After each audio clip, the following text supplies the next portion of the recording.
Kürsan 24 televizyonlarının versiyonundan sorum her ikinize olacak efendim. 2 tane sorum olacak. Birincisi yeni anayasa tartışmaları ile ilgili değerlendirmeleriniz nedir?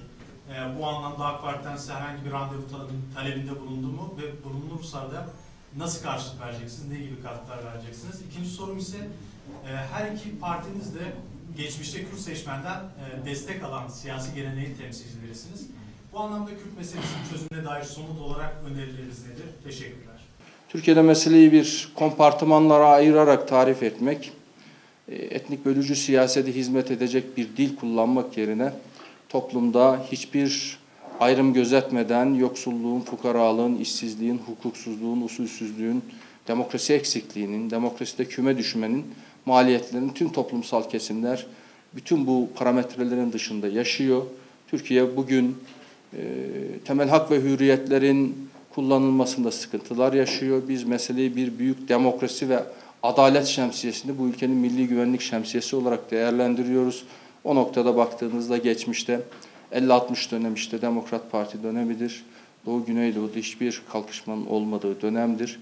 Bu tecrübesi bu ülkenin var. Tabii ki Doğu ve Güneydoğu Anadolu ile ilgili olarak milli görüş tarafından yıllardan beri dile getirilen maddi ve manevi kalkınma hamlesinin hem batıda hem doğuda gerçekleştirilmesi son derece büyük önem taşıyor.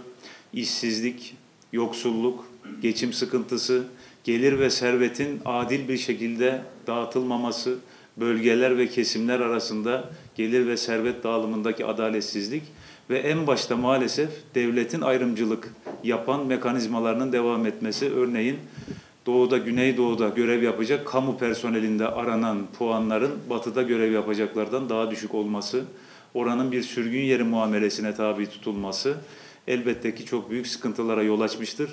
Maddi kalkınma, manevi kalkınma, 1000 senelik birliktelik ve kardeşlik ruhumuzun yeniden ayağa kaldırılması, bunun için de tabii ki devletin kurumlarına, bürokrasiye ve aynı zamanda da eğitim sistemine, müfredata çok büyük görev düşüyor.